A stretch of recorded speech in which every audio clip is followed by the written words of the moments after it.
Hi, it's Joe Hines with A-Cubed Marketing again today. I'm doing number 2 in a series of videos on the subject of how people can create their own personal brands. Your personal brand, as we mentioned before, is the composite of your vision and your mission statement, which support your values, your promises, your personality, and all of that wraps up to become the statement of your brand. The minute that we start trying to do business with other people, we start building relationships with them, and they listen to what we say, and then they evaluate what we do. A lot of us have an elevator pitch, and that elevator pitch says something like, "This is who I am, this is how I create value." So that's the verbal part of our communication. And then there is the whole nonverbal side. Nonverbal is actually much more important than the verbal piece, because it's in that situation where people are really evaluating our actions and they're comparing what we actually do with who we say we are. So every new relationship is really a test, and it's about matching other people's needs. There's a lot of people who do some of what we do, if not a lot of what we do. There's a lot of competition out there. So it often comes down to a choice about working with people that share our values and with whom we feel safe, or that we trust, or that we think are reliable. Our values are the deep subconscious parts of our personality that guide the way that we solve our problems. Maslow in the 1950s talked about the fact that people have really 5 need states. You can break them down into really 3 major areas of your life. Survival, and once you've met your survival needs, connections, human relational connections, and then finally self-esteem. People occupy different levels of the pyramid at various times, and life's not always a straight line. We may have reversals, or we may get to jump ahead, but it's our values that decide at every step of the way how we're going to satisfy our needs. The people that we want to do business with know this too. People who are living at the base of Maslow's hierarchy are worried about meeting their basic survival needs. They tend to value things like family and home, caring for others. They tend to be naturally conservative, and they don't like change. For them, when things change, it usually means loss that they have a hard time recovering from.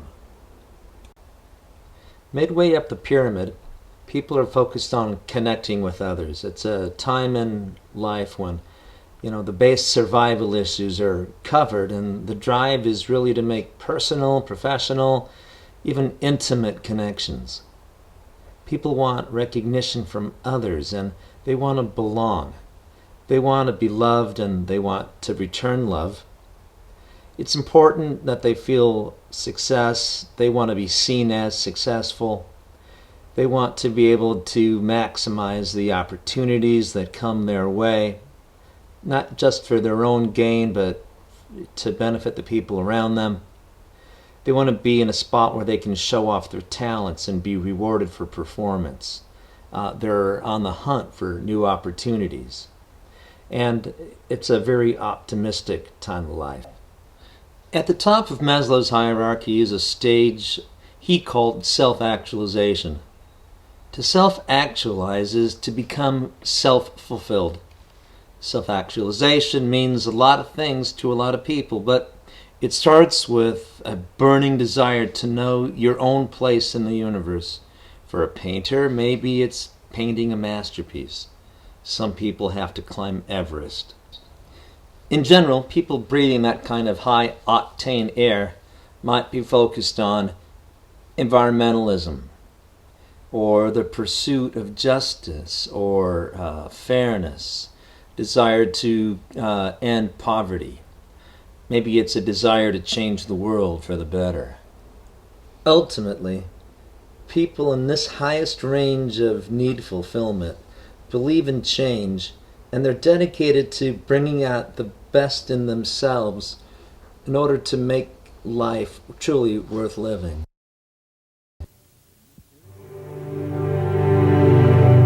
Here's to the crazy ones, the misfits, the rebels, the troublemakers, the round pegs in the square holes, the ones who see things differently. They're not fond of rules, and they have no respect for the status quo. You can quote them, disagree with them, glorify or vilify them.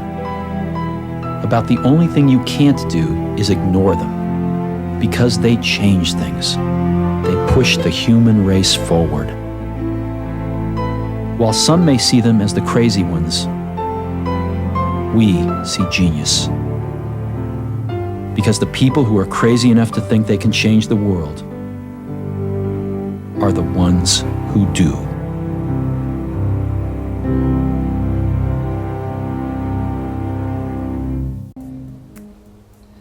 I hope that this second installment in my series on personal branding has given you a few things to think about. Your values are part of what define you and set you apart from your competition. When you learn to identify the things you hold most dear, and when you learn to communicate those messages with clarity, you give your customers more reasons to choose you. Be true to who you are. Trust others to honor what's unique about you. People who align with you will hire you. Don't worry about the other ones, they weren't your customers anyway. If you'd like my help to develop your own personal brand strategy, I hope you'll give me a call or visit the website listed on this screen. Until next time, this is Joe Hines. Take care.